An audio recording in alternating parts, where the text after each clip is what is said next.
décoder qu'est-ce qui est toxique, qu'est-ce qui ne l'est pas, pouvoir identifier les comportements toxiques, des comportements difficiles, et de savoir quoi en faire en fait au final et de pouvoir prendre une décision éclairée par rapport à cette toxicité. Bonjour à tous, à toutes. Je m'appelle Tevi Coach, je suis coach en développement personnel et j'aide les gens à changer de vie en 3 à 6 mois, en tout cas en moins d'un an parce que sinon c'est trop long et qu'on n'a plus rien à se dire. J'aide particulièrement les gens à sortir de relations toxiques avec eux-mêmes et avec leur entourage. Et j'ai une chaîne YouTube qui est spécialisée dans le haut potentiel intellectuel. La plupart des gens pensent que le haut potentiel intellectuel leur amène énormément de problèmes. Et dans mes dernières newsletters, j'ai soigneusement décortiqué ça pour montrer que le haut potentiel intellectuel était une réelle force et que ce qui ne l'est pas, c'est d'être entouré de gens qui pensent que ce n'est pas le cas. Et c'est ça qu'on va prouver aujourd'hui. Je suis Elo Alvarez, je coach dans Leaders Go Wild, je coach des entrepreneurs à intégrer leurs ombres et à se connecter à leur intuition pour pouvoir déployer leur pleine puissance dans leur entreprise. Moi, je suis particulièrement sur la partie se connecter à ses ombres et en faire des forces en fait pour pouvoir s'appuyer dessus plutôt que ce soit des boulets à traîner. Et dans mon histoire, donc c'est grâce à Tevi que j'ai pris conscience de la toxicité de mon environnement et que j'ai pu en sortir. Du coup, je vous propose de découvrir un petit peu notre histoire toxique à Tevi et à moi pour voir qu'est-ce qui résonne chez vous et qu'est-ce qui ne résonne pas. Et après, on va décoder de manière plus générale la toxicité et qu'est-ce que ce serait en fait d'avoir un environnement bienveillant. Tevi, je te propose de commencer. Quelle est ton histoire? Pourquoi est-ce que tu dis que tu as une famille toxique? Alors, tout a commencé. Il était une fois. Non, c'était il y a à peu près 5 ans, peut-être 6 aujourd'hui, je ne sais plus exactement.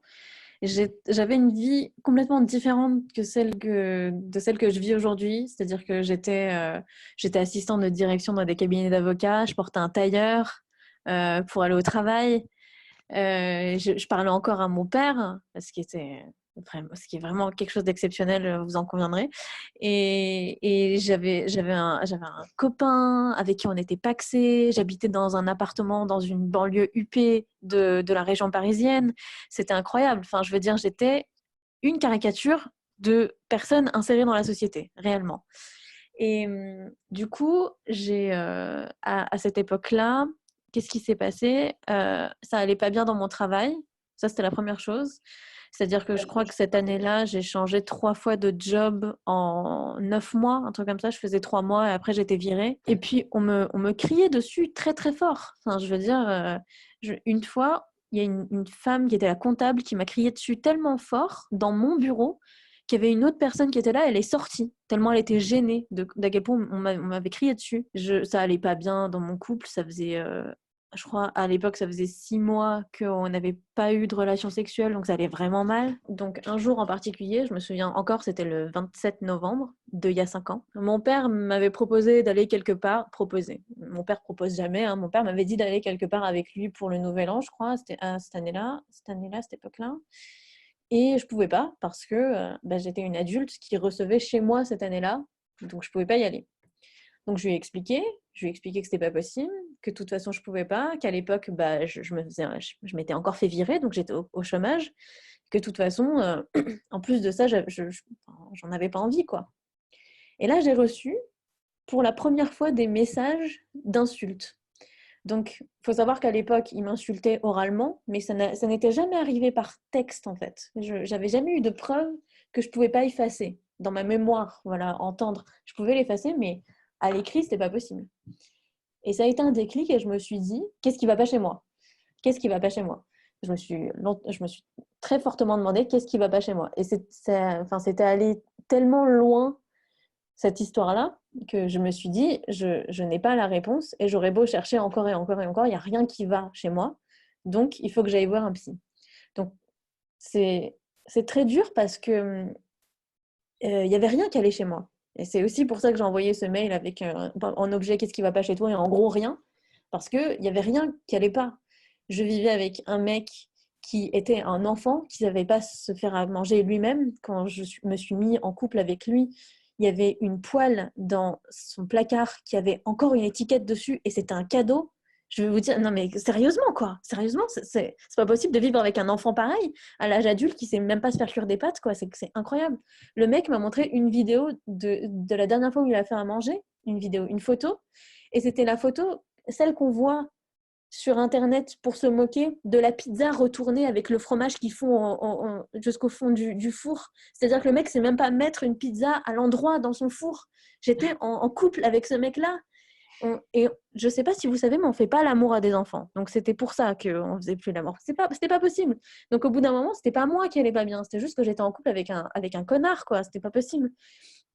Et quand quelqu'un te crie sur toi tellement fort que les autres personnes sont obligées de sortir, ça peut pas être ta faute, quoi. Réellement, je veux dire, il n'y a rien qui justifie le fait qu'on crie sur toi tellement fort que les autres doivent sortir tellement ils sont gênés. Il n'y a rien qui justifie ça. Quel que soit ce que tu fais, il n'y a rien qui justifie ça. Donc le problème ne venait pas de moi, le problème venait de la personne qui avait une colère tellement forte qu'elle ne pouvait pas se sortir de cette colère-là. Et dernièrement, on n'insulte pas les gens, ni par message, ni nulle part. Donc, le problème ne venait toujours pas de moi, c'était mon père qui était absolument et complètement toxique. Donc, ce que j'ai fait, donc, c'est que je suis allée voir une psy qui m'a expliqué ça. Dès la première séance, elle m'a dit « Vos parents sont toxiques, c'est pas possible. » Enfin, je veux dire, on n'insulte pas ses enfants, ça ne se fait pas, voyons. On n'insulte personne, d'ailleurs. Et le truc qui m'a fait le plus, réaliser ça, c'est qu'elle m'a posé clairement la question, si c'était quelqu'un d'autre, si vous voyez une personne recevoir ce genre de message de la part de ses parents, est-ce que vous le toléreriez? Ma réponse était évidemment non. Enfin, je veux dire, j'aurais absolument pas toléré que ça vienne de quelqu'un d'autre. Et au final, je le tolérais pour moi. Donc, c'était le seul truc qui était un problème chez moi, c'était que je le tolérais, quoi. Je tolérais cette toxicité. Et j'aurais jamais dû faire ça. Donc voilà, c'est ça mon histoire. Je m'appelle Tévi et ceci est mon histoire. Dites-nous dans le chat si jamais vous avez reçu ce genre d'insultes, ce genre de messages violents, que ce soit de la part de vos parents, de votre compagnon, de votre compagne, en fait, de votre partenaire.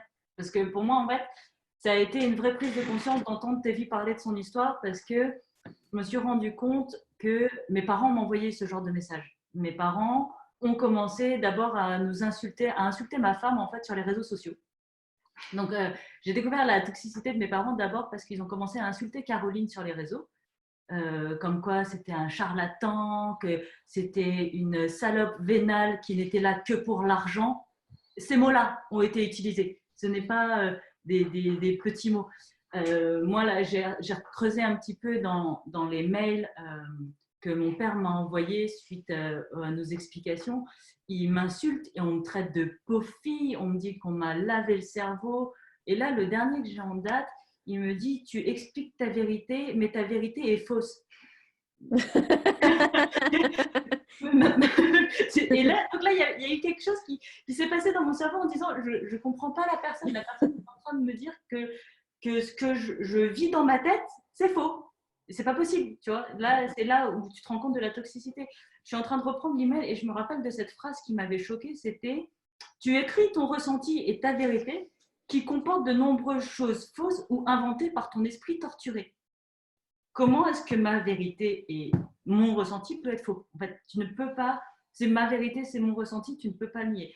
Et juste de poser ça comme quoi c'est moi qui déconne, c'est moi qui ne va pas, c'est moi qui n'ai pas la bonne histoire, ça c'est souvent un trait, je crois, des personnes toxiques qui sont là pour nier ce que tu vis, ce que tu ressens, tout ce que tu vis. Oui, on va aller regarder les messages. Alors, message. Oui, Céline, le tailleur est une toxique. Mon taf était très toxique, je le reconnais. Tu es extraordinaire, mais il faut te modeler pour que tu deviennes vraiment parfaite. Oui, c'est pareil que quand on dit « Ah, oh, cette robe est superbe, dommage que tu aies un gros cul. » Ouais. Ça, ou alors 18 sur 20, ouais, t'étais à 2 points de la perfection, quoi. Ton mec n'est là que pour sucer toute l'énergie belle que tu avais en toi. Ah ouais, je vois bien. Donc, critiquer tes choix et tes partenaires, forcément aussi. C'est un bon signe de toxicité. Ouais, c'est vrai, ouais. Sinon, il y a souvent des parents qui font l'inverse, c'est-à-dire qu'ils disent « Je vois pas pourquoi cette personne est avec toi. Cette personne est tellement parfaite que je comprends pas pourquoi elle est en couple avec toi. » Et ça, c'était beaucoup de réflexion de mon père. Je crois que je me suis sortie d'une relation avec un pervers narcissique et je suis allée suite à ça, je suis retournée vivre chez mon père J'étais vraiment très malade à l'époque. Et quand je suis arrivée, quand je suis arrivée chez mon père, j'ai fait une dépression. Enfin, une dépression. J'étais dans un état dépressif pendant 3 semaines. En 3 semaines, j'ai perdu 5 kilos. Je suis retombée à 49, 47 kilos, ce qui n'est pas beaucoup du tout, hein, pour quelqu'un qui mesure 1,52 m. C'est pas énorme. Et au bout de ces 3 semaines où j'ai commencé à sortir de ma torpeur, donc quand on est dans un état dépressif, on ne fait plus le ménage, on ne fait plus rien, on ne travaille plus, voilà, je dormais même plus, enfin, je m'alimentais plus, je dormais plus, je faisais plus rien. Au bout de ces 3 semaines où j'ai recommencé à m'alimenter, où j'ai recommencé à prendre ma vie en main, mon père m'a dit: ta chambre est tellement sale, je suis sûre que c'est pour ça que ton ex t'a plaqué. Je suis retombée très vite, hein, dans l'état dépressif. C'était incroyable, hein. C'est fou, hein. Comment on peut retomber si vite comme ça, hein. C'est incroyable. Donc, c'est des parents qui disent ça, ou alors des partenaires qui disent ça aussi, hein. Voilà, tu seras jamais assez parfaite ou parfait. Il y aura toujours quelque chose qui ira pas. Et puis, c'est toujours aussi pour ton bien, quoi. C'est ça aussi. C'est pour ton bien que je te dis ça. Donc, il y a toujours une bonne raison de maltraiter, en fait. Et c'est là qu'est le truc pervers, parce que t'es pas censé en vouloir à tes parents, en fait. T'es censé les aimer de tout ton cœur, t'es censé aimer ton partenaire de tout ton cœur, t'es censé, voilà, il est censé y avoir de la bienveillance. Et c'est pour ça que les gens qui sont dans des relations toxiques pensent qu'il y a quelque chose qui va pas chez eux.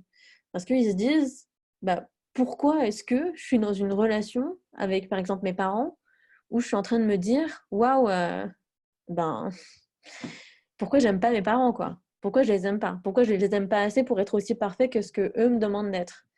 La réponse est que c'est impossible, en fait. C'est juste eux qui sont complètement tarés, faut arrêter. Mais ça, tu décris bien le mythe du parent parfait. En fait, on a toujours l'impression que nos parents sont idéaux. Enfin, pour moi, mes parents étaient, c'est Dieu sur terre, quoi. Parce que dans ton esprit d'enfant, en même temps, comme c'est les garants de ta survie, ils ne peuvent être que des dieux sur terre. Et c'est après, en te rendant compte que en fait, ces dieux-là, ils ont des failles, et que quand tu les mets face à leurs failles, ils les nient. Ils te disent que c'est pas eux le problème, que c'est toi le problème. C'est là où tu te rends compte en fait de leur toxicité, je crois. C'est clair, ouais, c'est clair. Et c'est bien la différence entre les gens qui sont toxiques et les gens qui sont bienveillants. C'est que quand tu es en face d'une personne qui est bienveillante et tu lui dis: tu m'as fait du mal, la personne va s'excuser. On peut être maltraitant sans que la personne en face se sente maltraitée, et on peut se sentir maltraité. Euh, Vous avez compris le principe ou pas? J'arrive plus à dire. C'est hyper important ce que tu es en train de dire, Céline, parce que c'est expliquer que clairement, ce qui est toxique pour moi ne l'est peut-être pas pour toi. Et qu'une personne, elle peut te faire du mal sans en avoir l'intention, parce que pour elle, c'est juste une normalité.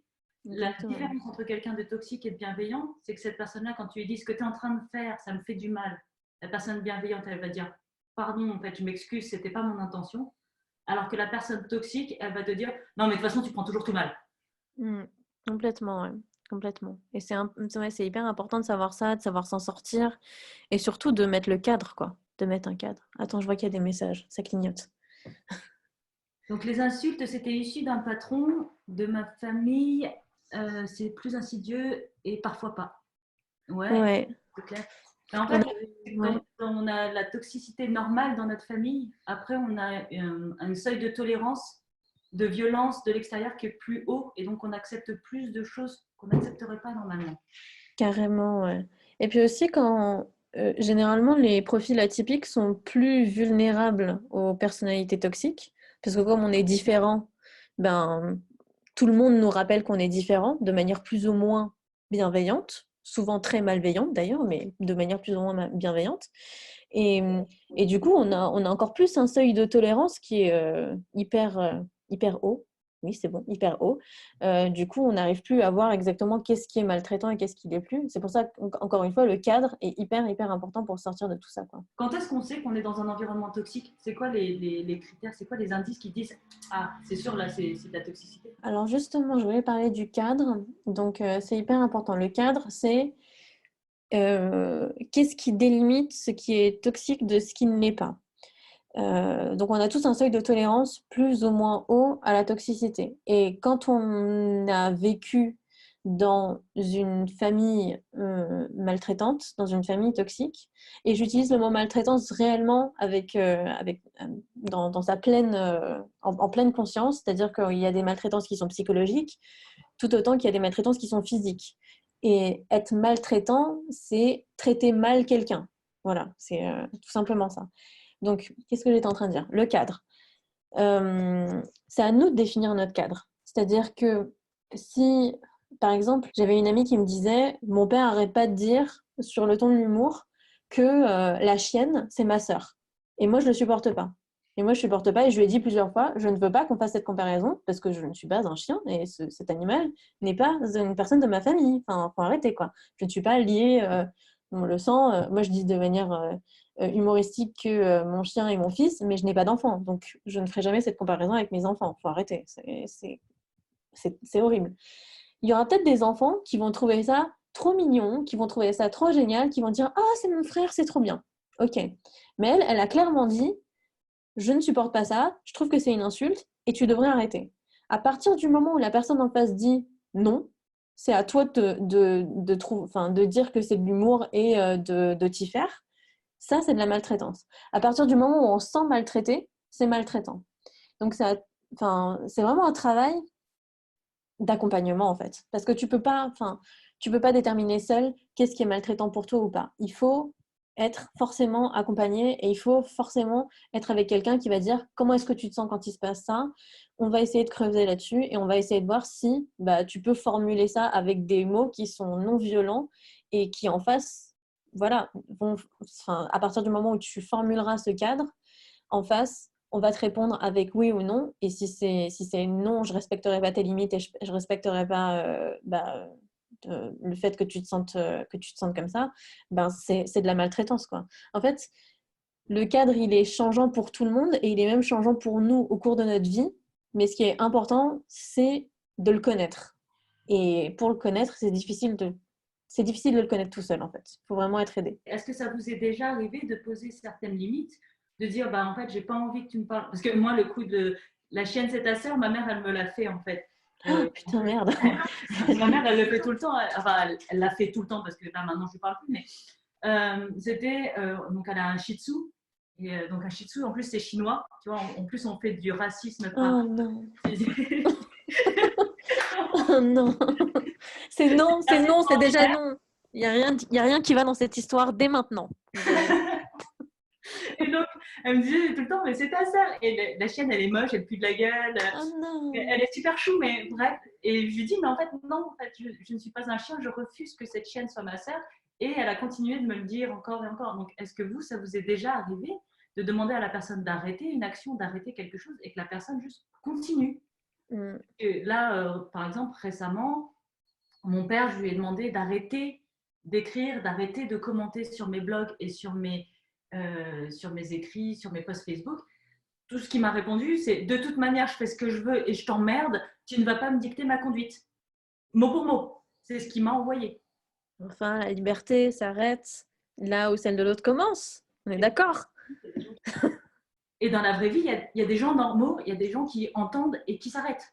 En fait, évidemment. C'est ça en fait qu'il faut comprendre, c'est que parce que dans notre normalité d'enfants maltraités, que la personne ne s'arrête pas, que la personne continue son harcèlement, c'est normal. Mais ça ne pas, en fait. Il y a des gens qui sont capables de ne pas continuer. Il y a des gens qui sont capables d'entendre et dire, quand tu leur dis stop, ils font OK, stop, j'arrête.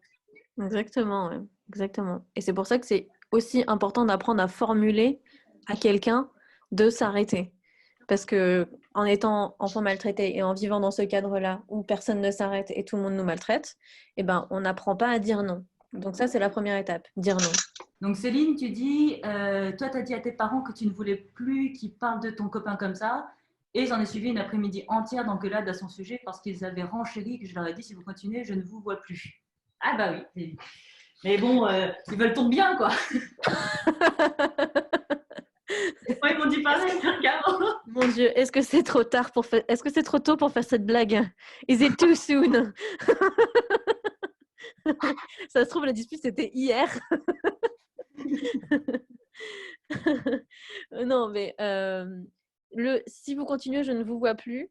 c'est trop bien en fait, de l'avoir dit parce que la plupart des enfants qui ont été maltraités pensent que c'est une menace, qu'ils n'ont pas le droit de proférer des menaces par rapport à leurs parents. C'est pas une menace, c'est ça, mettre son cadre en place. C'est dire, voilà, si tu continues, il va se passer ça. C'est pas une menace, c'est vraiment ce qui va se passer. Je suis pas en train de te menacer d'un truc qui arrivera jamais. C'est pas une punition.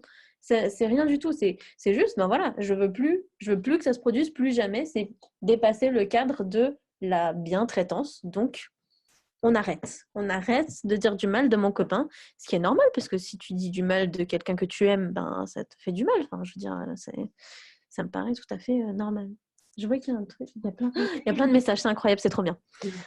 Ingrid dit je pense que nous avons tous subi cette situation d'intrusion, mais c'est pour nous l'occasion de nous réveiller et d'apprendre à dire stop pour nous en libérer. C'est vrai, oui.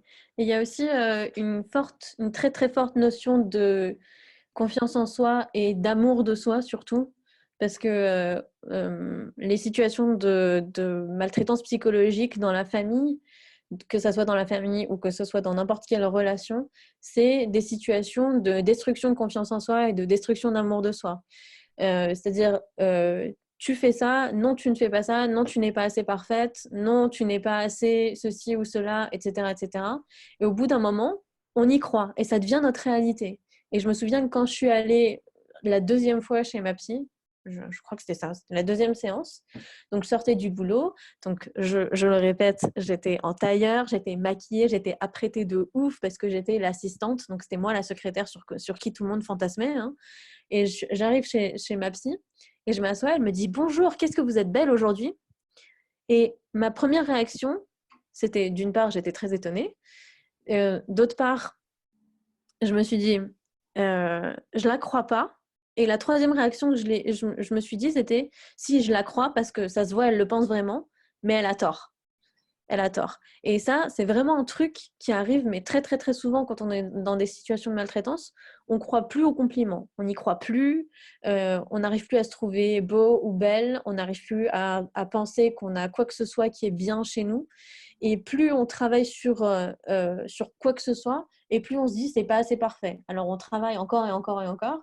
Et le pire dans tout ça, c'est que les gens les plus proches de nous, c'est nos parents. Donc, on va demander conseil à nos parents sur un travail qu'on a fait et ils nous enfoncent encore plus dans cette situation de bah, tu n'es pas assez bien et du coup, c'est un cercle vicieux absolument affreux. Non, il faut arrêter ça tout de suite. Ça n'est pas possible. Clairement, c'est donner le bâton pour se faire battre, quoi. Exactement. Du coup, comment est-ce qu'on pourrait, parce que moi, c'est quelque chose aussi, les compliments, ça a été quelque chose où quand les gens me disaient que j'étais belle, que j'étais intelligente, c'était quelque chose où, genre, limite, j'avais envie de les frapper parce que c'était mensonger, quoi. Je le rappelle, il n'y a aucune agressivité n'est justifiée. Sauf pour se défendre. Sauf pour se défendre. Un compliment n'est pas une arme.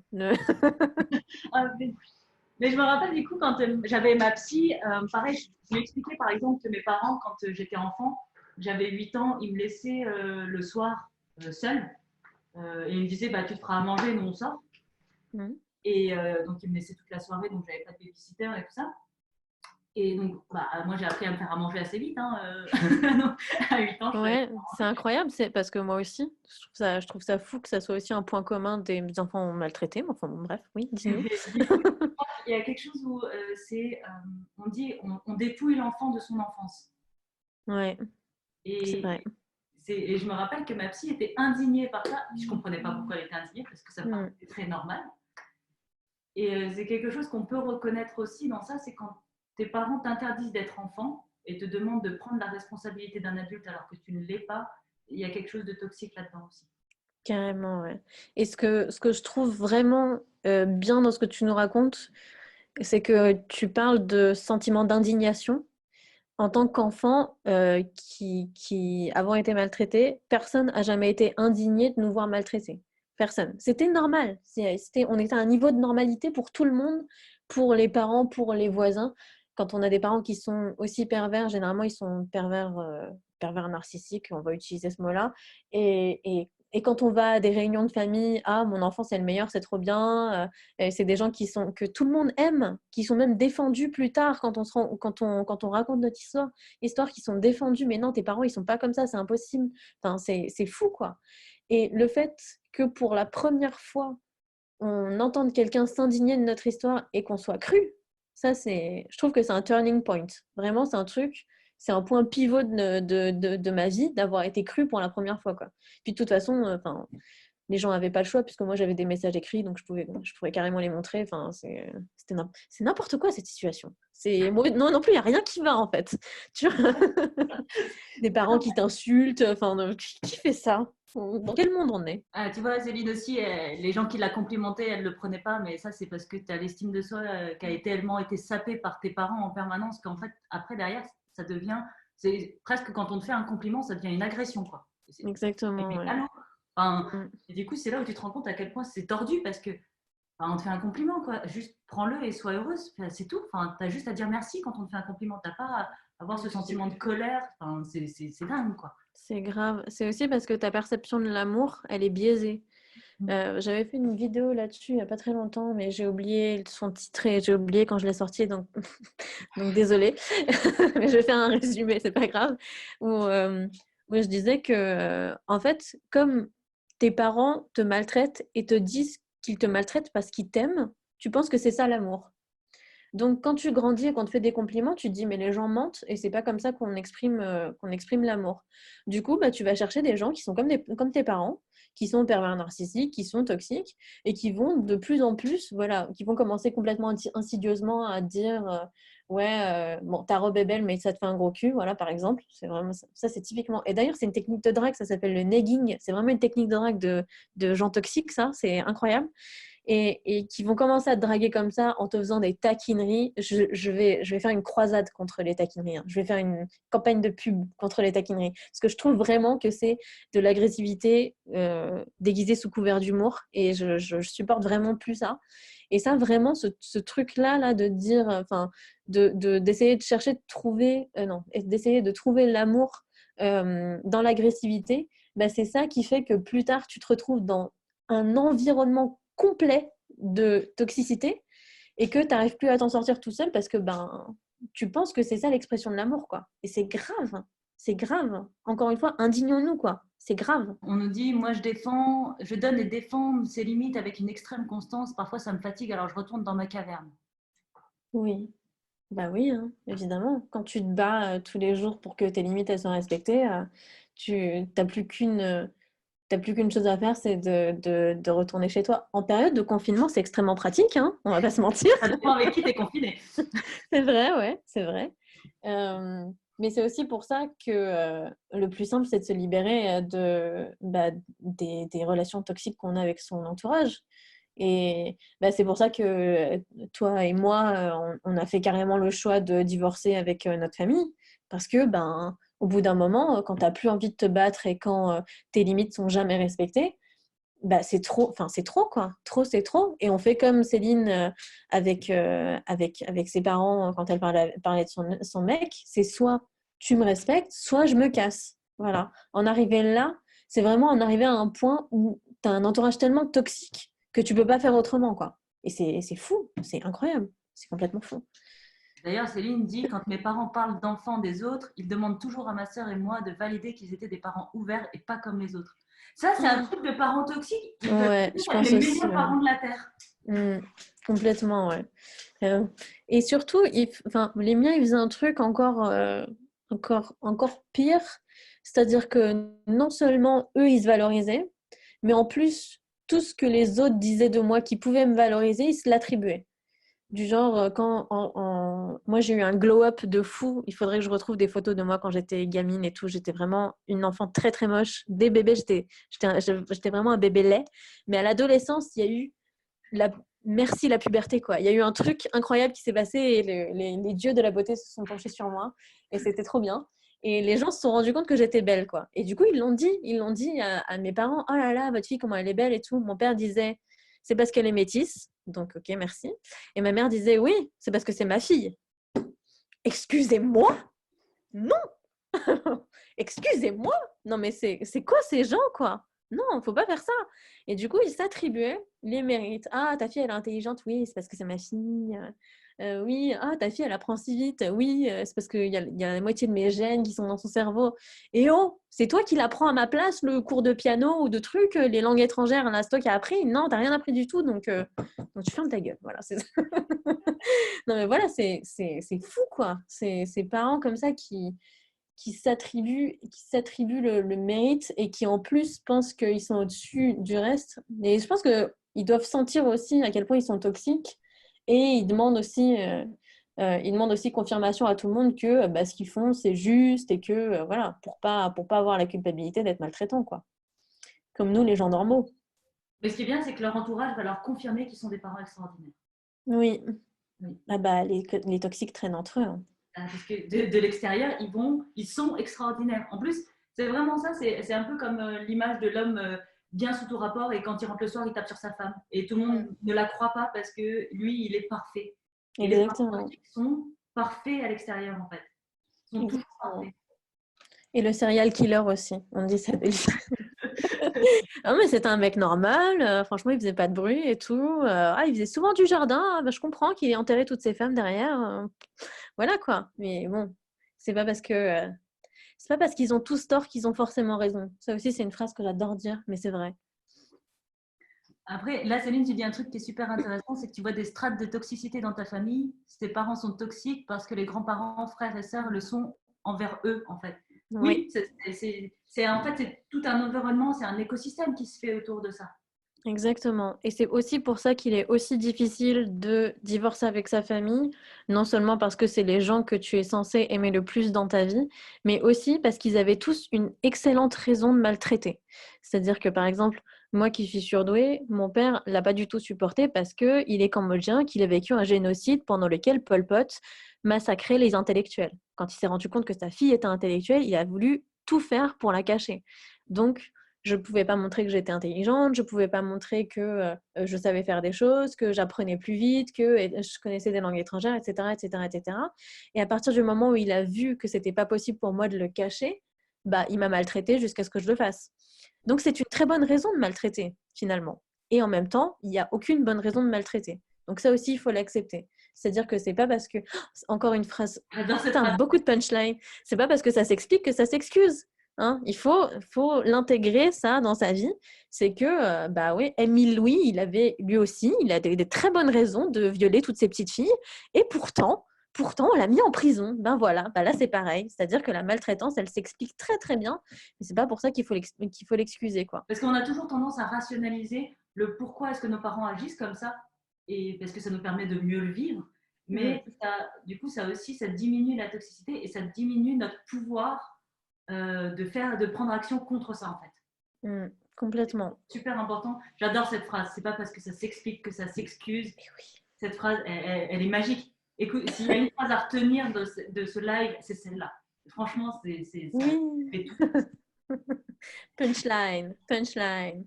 Trop bien. Ça ressemble à quoi un environnement bienveillant? Une fois que tu as réussi à faire la bascule, qu'est-ce qui se passe en fait? C'est quoi qui a changé dans ta vie, à toi, tes vies par exemple? Alors, j'ai fait une story hier là-dessus. C'est-à-dire que quand tu as un environnement 100% bienveillant, tu peux plus dire à tous ceux qui n'ont pas cru en moi, quoi. Parce que tout le monde croit en toi. Et c'est un peu chiant parce que tu peux plus être un rappeur des cités. Voilà, tu peux plus dire la drogue et tout. Non, c'est plus possible. C'est-à-dire que les gens croient tous en toi et on s'ennuie, hein. On s'ennuie. Mais le jour où vraiment Parce que je pense qu'il faut aussi comprendre Tout le monde a peur. Quand on est dans un environnement maltraitant, on a peur d'en sortir parce qu'on pense que ça fait mal en fait d'en sortir. Que ça fait mal de divorcer de ses parents, que ça fait mal de devoir leur dire non, de devoir leur dire d'arrêter, etc., etc. Et c'est drôle parce qu'en fait, j'ai regardé une vidéo ce matin. Il y a Ken Kojandi qui fait en ce moment une espèce d'émission radio. Il poste toutes les vidéos sur YouTube et c'est trop bien. Ça s'appelle Le Bon Moment.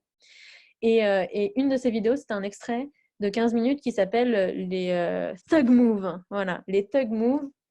Et le Thug Move, c'est ce moment qui fait basculer ta vie vraiment quand tu étais maltraité et que tu veux passer de maltraité à plus maltraité du tout, plus jamais de toute ta vie. Et c'est le moment, généralement, c'est un moment qui commence par écoute-moi bien. Voilà. Et moi, ce moment-là, c'était. Il y avait une meuf quand j'étais encore assistante. En fait, notre manageuse, elle l'avait appelée pour voir si j'avais bien travaillé. Je crois que c'était mon premier ou mon deuxième jour. Et cette meuf avec qui j'avais travaillé, c'était vraiment une connasse. Mais une connasse de première, en fait. Donc, ma manageuse l'appelle. C'est mon deuxième jour. Et la meuf dit non, cette fille, elle travaille trop mal, elle est trop lente. Bon, on pouvait s'y attendre puisque je dis que cette meuf, c'est une connasse. Et du coup, je l'apprends, je crois, 3 semaines ou non, un mois plus tard parce que ma période d'essai était passée. Et j'apprends ça. J'apprends qu'à mon deuxième jour, il y a cette meuf-là qui a dit grave du mal de moi à ma supérieure et que ma période d'essai, elle aurait pu s'arrêter à cause de ça, quoi. Et donc, je suis mais furax. J'en parle à ma psy et elle me dit je suis désolée, Tévi, mais vous allez devoir l'engueuler. Et là, je me suis dit, oh, comment je vais faire ça? Je tremblais comme une feuille. Oh, vous allez devoir l'engueuler. Oh non, mais comment je vais faire? Machin, oh là là, mais moi, je peux pas faire ça, je suis trop gentille. Et, gna, gna, gna. Et donc, le lendemain, j'arrive au travail et la meuf commence à me dire, ouais, je sais plus. Elle me dit un truc comme si c'était ma meilleure pote. Et là, mon cerveau, il vrille. Il vrille et là, je dis, écoute-moi bien. Ça commence toujours par écoute-moi bien. Écoute-moi bien. J'ai appris que au bout de mon deuxième jour, tu as dit du mal de moi alors que j'ai jamais mal travaillé sur ton site. Donc, ce qu'on va faire à partir de aujourd'hui, c'est que tu vas me dire bonjour, tu vas me dire au revoir, on va être sympa, genre cordial l'une avec l'autre, mais plus jamais tu me parles comme ça. Parce que sinon, je vais devoir revenir au moins. T'as compris? Elle a rien dit, je me suis cassée. Et je tremblais comme ça. J'ai tremblé pendant 3 heures. J'ai tremblé pendant 3 heures. Et c'est là que je me suis dit, voilà, plus jamais aucune connasse. En plus, elle était rousse. Je veux pas être. Voilà, si je vais être raciste avec les rousses, c'est moche. C'est pas bien. Je suis roussiste. Non, c'est pas bien. C'est même pas le fait qu'elle était rousse, c'est juste le fait que c'était une pute en fait. Et cette meuf, c'était vraiment la pire des putes. Et je vois que Lizzie est rouge, je suis désolée. Tu n'es pas une pute. Et elle, c'en était une. Et voilà. Et c'est pas parce qu'elle était rousse. Et donc, cette meuf, vraiment, mais je m'en souviendrai toute ma vie. Et je me souviens même plus comment elle s'appelle, mais si je la revoyais, je pense que je lui dirais sale pute. Et ensuite, je lui dirais merci. Parce que ça m'a aidé, ça m'a fait passer un cap de meuf qui dit jamais rien et à meuf qui se défend pour elle-même et qui ne laisse pas les putes lui parler comme ça, quoi. Franchement. Il y a deux rousses, mais franchement, quoi. Qu'est-ce que j'ai dit? Je suis désolée, je ne suis pas une personne toxique, donc je m'excuse quand je suis maltraitante avec les gens. Voilà. C'est ça la différence. Vous avez entendu, la différence, c'est que les gens non toxiques s'excusent quand ils se sont trompés. Ça, c'est une Exactement. clé, en fait. C'est une clé à voir parce que moi, mon père, quand je le mets face à quelque chose, soit il dit que ça n'existe pas, il nie, C'est horrible. soit il dit que c'est de ma faute et c'est moi qui n'ai pas compris. Ça, c'est classique. Donc, entendez bien, quand vous amenez un ressenti, que vous dites là, je me suis senti mal, là, ça m'a blessé, la personne en face, la seule réponse d'une personne bienveillante, c'est ah, pardon, excuse-moi, c'était pas mon intention. Point. Il n'y a pas de discussion sur ton ressenti, sur comme quoi tu n'as pas compris. Je voulais que vous compreniez ce moment de puissance parce que tout le monde a peur en fait d'être face à cette situation-là, de dire non. Ça fait trop peur. Parce que à chaque fois que vous avez dit non, vous vous êtes fait engueuler et vous avez été maltraité de toute façon. Et en fait, c'est pas ça. Le moment où on bascule dans la puissance, c'est ce moment où on dit écoute-moi bien. Écoute-moi bien. Et à partir du moment où on prononce cette phrase écoute-moi bien et qu'on la finit, parce qu'il va falloir la finir, vous allez ressentir ce moment de toute puissance. Et même si ça finit en grosse engueulade, vraiment, il va falloir passer par là. Il n'y a enfin, ça aussi je le dis souvent, il n'y a qu'un moyen de passer, de se remettre d'un trauma, c'est de passer à travers. Et ça, c'est pareil en fait. Il va falloir passer à travers ce moment-là et dire non. Et ça, c'est la première étape. Enfin non, la première étape, c'est de se rendre compte que son entourage est toxique. Mais bon, ça, voilà quoi. Donc, turning point, c'est celui-là. Et ça ne va pas vous amener de la peur et de l'anxiété, même si j'ai tremblé pendant 3 heures après avoir dit écoute-moi bien. Ça va plus vous amener vraiment cette puissance.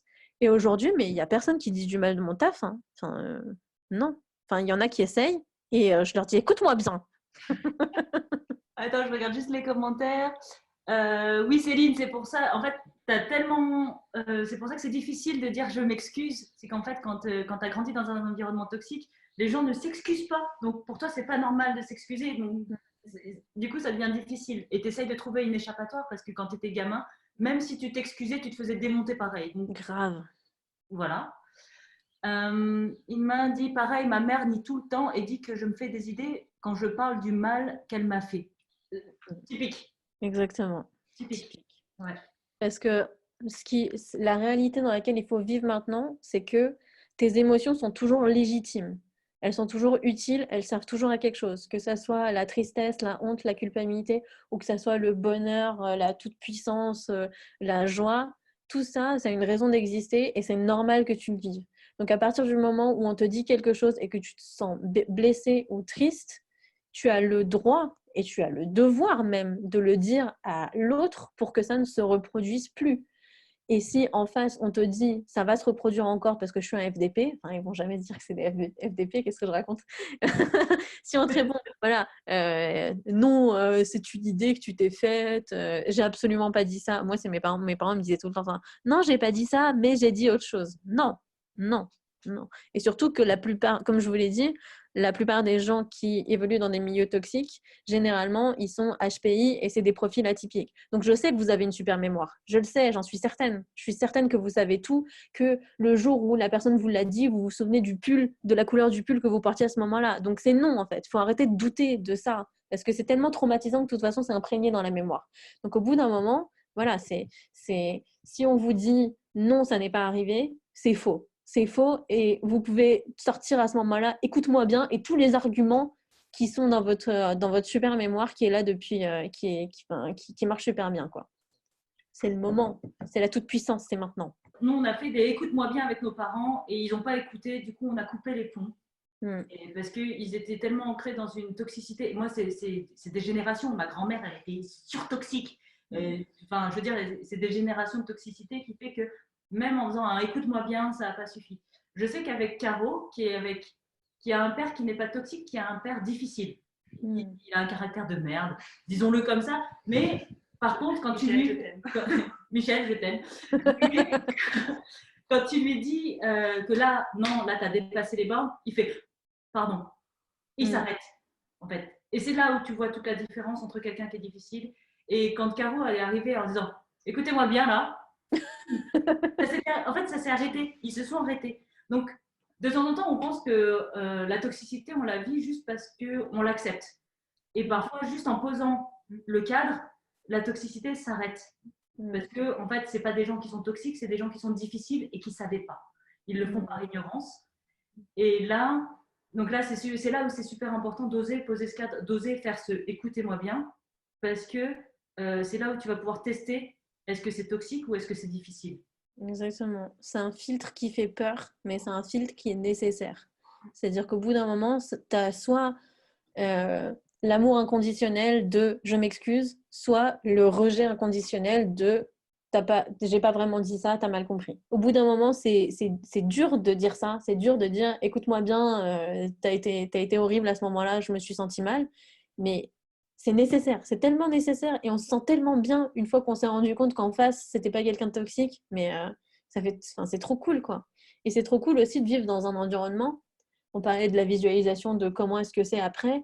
Bah, c'est ça, quoi. C'est plus besoin de poser ses limites. C'est-à-dire qu'on le fait une fois de temps en temps, mais à partir du moment où on a construit un environnement qui est 100% bienveillant, bah, il n'y a plus besoin, en fait. Et quand on le fait, on a la preuve de cet amour inconditionnel. C'est-à-dire qu'une fois, je ne sais plus, j'étais dans une conversation Messenger et on parlait d'un truc et à un moment, je soulève un sujet difficile et les autres ne l'avaient pas vu et ils changent de sujet et ça m'a blessée. Et je suis revenue 2 heures plus tard et j'ai dit, ben voilà, quand vous avez fait ça, moi j'ai été blessée parce que gna gna gna. Et ils m'ont dit, je suis désolée. Et ça s'est arrêté là. Et moi, mes émotions négatives, elles se sont arrêtées là. Parce que je me suis rendu compte que bah, j'avais pas de gens toxiques en face de moi. Et il faut que ça. Il faut que cette phrase pour que les choses elles aillent mieux. Donc, Voilà. C'est pas obligé d'être un fort combat comme nous, on l'a vécu. Ça peut être un truc tellement... ça peut être un truc qui se passe en douceur et une situation qui peut changer radicalement juste en disant quelques phrases et en ayant quelques excuses, quoi. Et le tu as mal interprété, ça c'est typique des toxiques. Ouais. De toute manière, c'est toi qui te trompes, c'est clair. Ben, on interprète toujours, évidemment, la réalité, mais jamais mal, parce que ça nous appartient. Ça nous appartient. En fait, on n'a pas le droit de remettre en question ton ressenti. C'est ton ressenti, il est comme ça. Tout ce qu'on peut faire derrière, c'est OK, qu'est-ce qu'on en fait? En fait, c'est juste ouvrir la discussion de qu'est-ce qu'on fait de son ressenti. Je parle Exactement. de comment on fait pour ne pas répéter les schémas toxiques dans son nouvel entourage? Je vois par exemple, moi, avec le fait que je ne m'excuse pas et ça me fait culpabiliser parce que je me vois répéter un truc blessant. C'est une grande question. Comment est-ce qu'on fait pour sortir, pour éviter de répéter les schémas toxiques? La première chose qu'il faut savoir, c'est qu'un schéma négatif, on le répète parce qu'on se focalise sur tout ce qui est pareil aujourd'hui que toutes les situations qui se sont répétées auparavant. C'est-à-dire que, imaginons que je sois sortie qu'avec des mecs qui faisaient que m'insulter. Là, je suis avec mon nouveau mec et il a dit un truc mal sur moi. Et plutôt que de me dire la situation est complètement différente, ce n'est pas le même mec, ce n'est pas la même chose, je me dis oh, c'est un indice. Et du coup, je reprends le même comportement que ce que j'ai eu avant et la situation se répète. Et à partir du moment où on change d'état d'esprit et qu'on se dit ben, la situation elle est complètement différente parce que, et je vais faire l'effort de dire à mon compagnon, là ce que tu m'as fait ça m'a blessé, est-ce que j'ai besoin que tu t'excuses et que la personne s'excuse, là on se rend compte réellement, non seulement avec sa conscience mais aussi avec ses émotions, que bah, la situation elle est différente. Donc ça, pour pas répéter le schéma toxique, c'est la première chose. Et ensuite, je me vois répéter un truc blessant. Ben, pour le truc blessant, ce que j'ai envie de dire, c'est que il faut aussi demander si c'était réellement blessant pour les autres. C'est-à-dire que si tu as un entourage qui est 100% bienveillant, il faut, j'en demande beaucoup, je sais, mais soit ton entourage est assez, comment dire, loin dans le développement personnel pour te dire, bah, ce que tu as fait, ça m'a blessé et du coup, j'ai besoin que tu t'excuses. Donc ça, c'est de la communication non violente aussi, il faut s'habituer. Soit bah, tu fais l'effort d'aller voir la personne et de dire, dans cette situation-là, est-ce que tu as été blessé? Et si c'est oui, bah, je t'invite à t'exercer, à t'excuser. Et je pense que c'est ce qu'il y a de mieux à faire parce que euh, si tu es en présence de quelqu'un qui ne sait même plus, enfin, qui arrive même plus à s'exprimer quand elle a été blessée et qui exige même plus d'excuses, c'est qu'elle était dans la situation où toi, tu étais auparavant quand tu étais maltraitée et que tu t'en es sortie, quoi. Je suis comme toi, Céline, j'ai de la peine à m'excuser. C'est quelque chose, bah, c'est pas ancré dans mes schémas de fonctionnement, on ne s'excuse pas. On évite et on dit à l'autre qu'elle a tort. Parce que c'est comme ça que j'ai appris. Et donc, avec Caro, ça nous arrive de temps en temps, je la blesse. Enfin, je dis quelque chose, ça la blesse. Et elle me le fait remarquer. Et la première chose que j'ai envie de faire, c'est d'éviter. Et que j'essaye d'éviter. Et après, elle me dit non, là, tu es censé t'excuser. Je fais ah, pardon. Et je m'excuse. En fait, c'est bien d'avoir le fait d'avoir parlé avec elle de ça, de ces schémas-là et tout ça. Donc, c'est la personne avec qui je vis. Et en fait, du coup, elle m'aide aussi à mettre en place ces mécanismes-là. Ce qui fait que quand je m'excuse auprès de Caro, après, derrière, quand je suis maltraitante avec les enfants, parce que ça m'arrive aussi, du coup, on est des êtres humains. et du coup, après, derrière, plus naturellement, quand la petite, elle vient me dire non, mais là, c'était pas cool ce que tu viens de dire, automatiquement, ça va venir plus facilement, en tout cas, de me dire ah, je suis désolée, en fait, c'était vraiment pas mon intention. Mais parce que derrière, entre adultes, avec Caro, elle est toujours là à me dire non, là, en fait, tu es en train d'éviter la situation, tu es juste censé t'excuser. Ah ouais. Donc, tu peux peut-être faire ça avec ton copain aussi, Céline, lui dire écoute, quand je te blesse et que je m'en rends pas compte, dis-le moi que je dois m'excuser en fait. Exactement. Et c'est la base de la communication non violente. On exprime ses émotions et ensuite on exprime le besoin qu'il y a derrière. Donc, je me suis sentie comme ça. On exprime ses émotions sans, comment dire, impliquer l'autre. C'est-à-dire que c'est pas t'as été méchant, c'est non. Quand il s'est passé ça, j'ai été blessée, je me suis sentie blessée, moi. C'est pas toi qui as été blessant, c'est moi qui me suis sentie blessée. Et ensuite, j'ai besoin que tu t'excuses. Quand tu laisses la vaisselle sale, ben, j'ai besoin que tu la fasses. Voilà, ça peut être plein de trucs. Non, mais en plus, on rigole, mais c'est vrai que les tâches ménagères, c'est un vrai sujet. Donc, et ça occasionne des vraies disputes, des divorces même, si je vais un peu loin. Donc, donc voilà, ça peut être un facteur de savoir dire, voilà, de savoir exprimer ses émotions et ensuite savoir exprimer son besoin. On visualise? Oui. Donc, ce que je vais vous inviter à faire, c'est à tous et toutes, à tous, fermer les yeux et déjà à prendre 3 grandes respirations. Je vais les faire avec vous.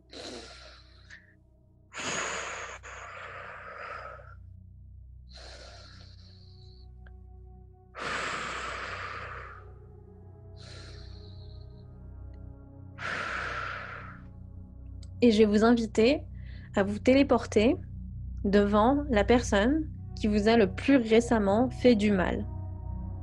Vous vous sentez très brièvement, je vais vous laisser vous sentir comme ça pendant 10 secondes, ces émotions de mal-être, de peut-être culpabilité, de honte négative.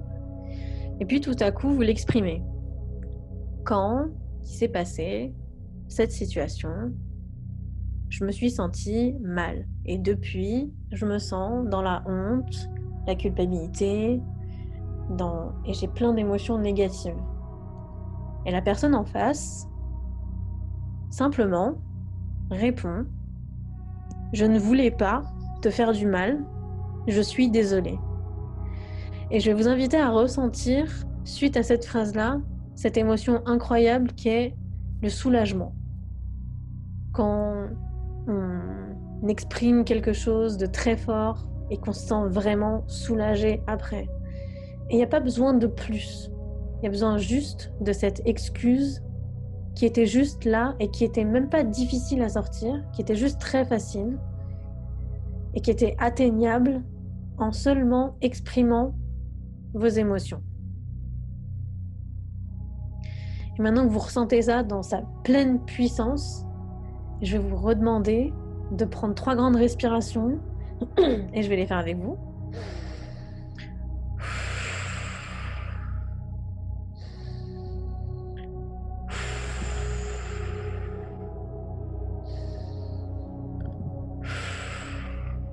Et à votre rythme, ouvrir les yeux, vous étirer et reprendre le cours de cette journée, dynamisé, harmonisé et détendu.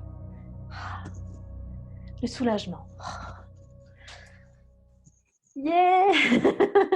Est-ce que vous avez des questions auxquelles on peut vous... Peut-être que vous avez un doute sur j'ai un tel qui m'a envoyé un message comme ça. Dans ce contexte-là, je ne sais pas si c'est toxique ou ça ne l'est pas. Et aussi peut-être partager sinon votre ressenti. Qu'est-ce que ça vous a fait de vous sentir soulagé? Qu'est-ce que, avec cette visualisation, qu'est-ce que ça vous amène?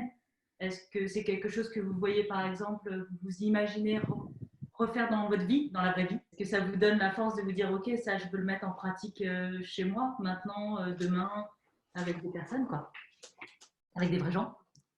Il dirait: écoute-moi bien. Avec le doigt. Écoute-moi bien. Ah, puis il y a un truc, on n'en a pas parlé, mais je trouvais important de le mentionner, c'est quand on a été maltraité psychologiquement, il n'y a pas de preuve, il n'y a pas de... Je veux dire, tu n'as pas de cocard, tu n'as pas de bleu, tu n'as pas d'échymose qui peuvent prouver que tu as été maltraité.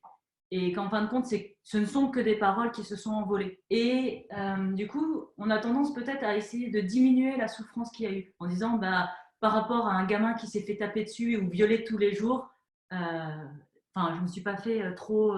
c'est pas si grave, tu vois. Exactement, ouais. On diminue beaucoup et c'est surtout parce que ça fait partie de notre normalité, quoi.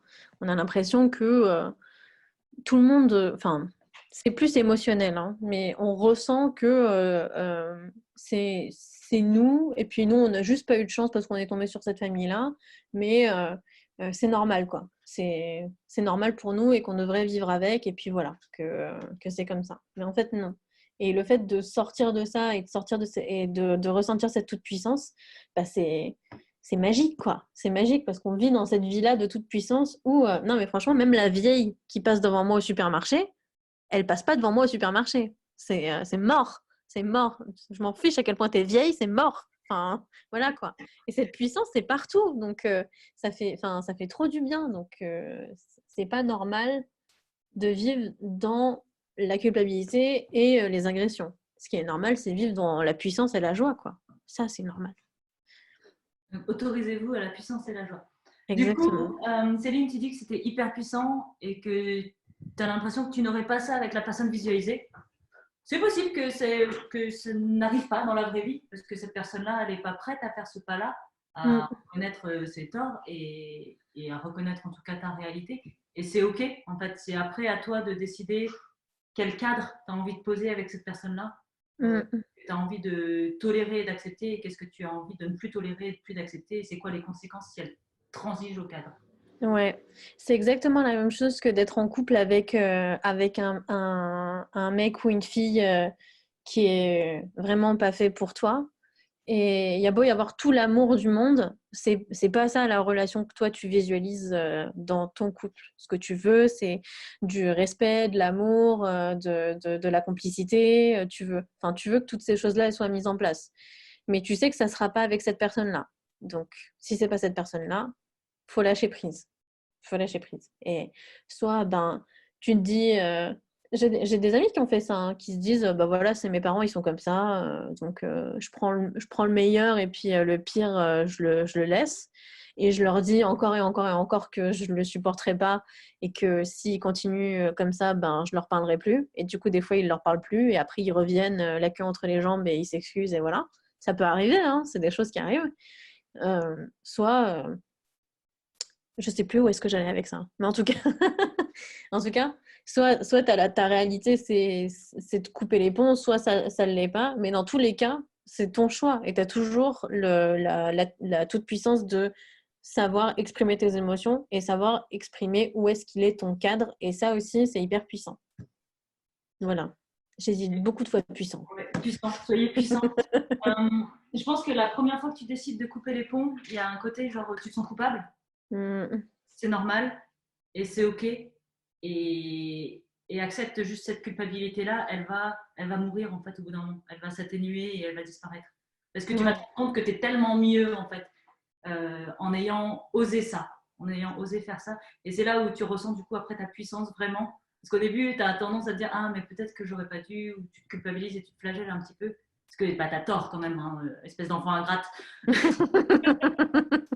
Je sais. Mais c'est ok en fait de passer par ça et de passer par la culpabilité, mais ça va s'atténuer en fait avec le temps si cette décision elle est la plus juste pour toi. Exactement. Et c'est Will Smith qui dit que toutes les choses cool sont au-delà de la peur. Bah, ça, c'est particulièrement vrai. C'est-à-dire que ressentir cette liberté de sortir de chez soi quand on veut, d'envoyer des messages quand on veut, de pas avoir à aller à des événements où on n'a pas envie d'aller, enfin, être libre d'être soi et de faire ce qu'on veut en toute perfection ou en toute imperfection, c'est comme tu le sens et comme tu désires l'exprimer. Ça, c'est beaucoup plus fort, beaucoup plus puissant, beaucoup plus agréable que de respecter ta valeur familiale ou ta piété filiale ou tu honoreras ton père et ta mère comme dans la tradition judéo-chrétienne. C'est beaucoup plus fort de se sentir libre et de se sentir soi que d'être emprisonné dans cette relation toxique en fait. Donc il faut penser à ça aussi, qu'au-delà de la peur, il y a un truc génial qui va se passer. Alors du coup, il y a Marc qui a une super question. C'est lorsqu'on a affaire à un pervers narcissique au travail, est-ce une bonne idée d'en parler au patron en utilisant le terme pervers narcissique pour expliquer qu'il nous manipule, malgré le fait que cet employé excelle dans son travail, mais malheureusement est toxique? Dans le travail, on parle, enfin, dans ce que je me souviens du salariat, on ne parle pas en termes d'émotion au travail. C'est-à-dire que je me suis sentie comme ça, j'ai fait ça, machin. Ça n'existe pas. Parce que tu n'es pas là pour ressentir des émotions avec tes collègues, tu es là pour travailler. Donc, la première chose à faire quand tu es en face d'un pervers narcissique, c'est que si il fait la moindre bourde, ben, de manière complètement contractuelle, concrète, s'il y a un mail, tu screens le mail, tu l'envoies à ton patron. S'il y a un truc, voilà, s'il y a une situation particulière qui est complètement non professionnelle, ben là, tu en parles. Si c'est des insultes, si c'est du harcèlement, ça aussi c'est non professionnel, donc tu en parles.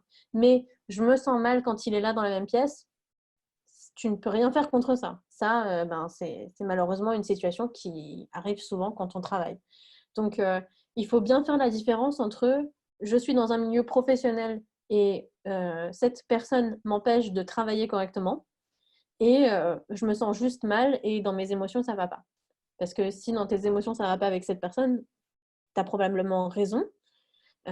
Mais il va falloir soit passer au-delà, soit changer de travail, soit voilà, c'est des choses qui arrivent.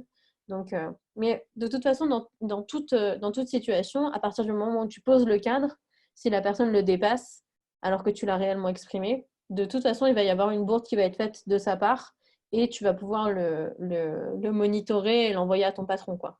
Mais utiliser le terme pervers narcissique pour parler de quelqu'un à son patron, je ne pense pas que ça soit quelque chose de très professionnel.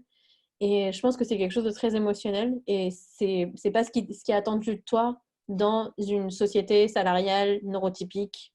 Enfin, je veux dire, je pense pas que ça fonctionnera en tout cas.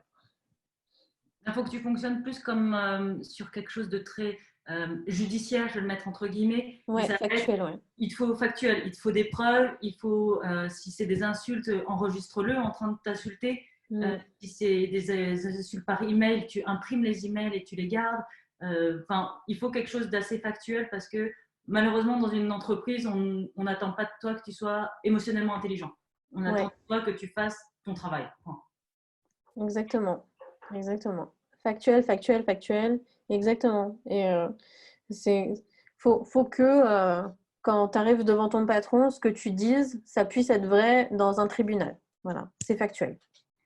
Mais après, il y a des stratégies après toi que tu peux mettre en place. Et c'est là où, en règle générale, je vais dériver, mais ça va être une transition. Normalement, c'est là où tu as besoin de te faire accompagner parce qu'il Mm. y a de vraies stratégies à mettre en place que tu peux intégrer dans ton quotidien, dans ton comportement, dans tes façons de réagir pour que cette toxicité-là, soit elle ne te touche plus ou qu'elle glisse ou d'être capable de la renvoyer. Mais en tout cas, de plus la subir, de ne plus en être victime. Et il y a vraiment un travail de développement personnel qu'on peut faire là-dessus pour poser ce cadre, poser ses limites et renvoyer tout ce qui ne nous appartient pas, aussi bien dans un cadre professionnel qu'ailleurs en fait. Carrément, ça s'apprend. Ouais. Moi, je peux donner un Malheureusement. exemple, en tout cas dans ça, dans les entreprises où j'ai aussi le profil HP, donc autant dire qu'avec mes collègues, ça ne se passait pas forcément très bien au départ. Et comme je venais d'un environnement toxique, les gens avaient tendance à vouloir m'écraser, ou en tout cas, ils prenaient la liberté de m'écraser et je la leur donnais. Mm. Et en faisant du développement personnel et en mettant certaines stratégies en place, ça a complètement changé la dynamique. Et mes collègues connards sont devenus de bons amis parce que j'ai appris à changer les dynamiques. Mm. C'est un vrai travail de développement personnel et sans être accompagné, ça prend beaucoup de temps et beaucoup d'essais-erreurs. En étant Oui, accompagné là-dedans, c'est beaucoup plus facile. D'ailleurs, Tevi accompagne les gens dans, à sortir ou en tout cas à trouver des stratégies pour sortir ou pour gérer les relations toxiques. exactement, ouais. Est-ce que c'est le moment où, C'est où le je peux... moment où tu as le droit de parler de ton offre. Je vous propose Ouh. d'écouter Tevi. Elle a un accompagnement sur la toxicité spécifiquement. Oui, alors en ce moment, donc c'était pour ça que c'était important pour moi de parler dans ce live aussi, c'est parce que j'ai décidé de sortir un accompagnement de groupe pour les gens qui sont dans un environnement toxique et qui n'arrivent pas à en sortir et qui n'arrivent pas à avoir les bonnes stratégies pour s'en sortir. Donc, c'est un accompagnement de 5 à 6 personnes online. De toute façon, on ne peut pas faire autrement avec le confinement en ce moment, donc c'est parfait. Et donc, ça dure 6 mois. Je crois que je prends maximum 6 personnes parce que sinon, c'est ingérable et que les séances dureraient trop longtemps. L'accompagnement, donc, il dure 6 mois. Au début, c'est un accompagnement hebdomadaire pendant 3 mois et ensuite bi-hebdomadaire. Et on se voit en groupe ensemble. Et c'est pas parce qu'on est en groupe que je peux pas faire du cas par cas. Chacun a son temps de parole et chacun peut parler et exprimer ce qu'il a exprimé. Et entre chaque séance, je parle sur Messenger ou sur WhatsApp ou sur ce que vous voulez euh, à chacun d'entre vous pour vous aider sur des situations spécifiques. Donc, c'est très important. Voilà. Je crois que c'est tout. Je crois que j'ai tout dit. Donc, n'hésitez pas, on mettra sur les réseaux la manière de contacter Tevi, vous connaissez son Insta, vous connaissez son YouTube, sa chaîne YouTube. Donc là, c'est 6 mois dans un groupe de 6 personnes pour sortir de la toxicité et vous créer un environnement bienveillant. Parce que vous méritez d'avoir un environnement bienveillant. Exactement, vous méritez de ressentir la puissance de la vie, quoi. Donc, donnez-vous ça. Et puis, si vous voulez être des entrepreneurs et que vous voulez travailler et pouvoir incarner cette puissance-là dans votre entreprise, inscrivez-vous à la newsletter de Leaders Go Wild. Et je pense que le prochain programme là, qu'on est en train de créer avec Caro, il va déboîter parce qu'on va vraiment aller chercher cette puissance et je crois que ça va être le programme le plus... franchement, je me réjouis de le voir arriver parce que ça va être ça va être un petit bijou qui va exploser tout ce qu'il y a, quoi. Yes. La puissance. La puissance. Bien, merci beaucoup d'avoir été là, les gens. Désolé pour le problème technique. YouTube, c'est les aléas. Et puis, si ça vous a plu, posez-nous des commentaires sur les réseaux. Si ça vous a aidé aussi, ça me ferait vraiment plaisir de lire vos partages, de voir ce qui a aussi changé peut-être dans votre vie suite à ce live. Revenez vers nous et contactez Tevi si vous avez besoin, si vous vivez de la toxicité, contactez Tevi, il est temps de vous en sortir. Yes, complètement. Merci. Merci pour ce partage. Merci à tout le monde d'avoir été là. Et ouais, et merci d'avoir supporté les aléas du direct. Très bonne journée, très bonne fin de semaine et puis bon confinement. Ouais.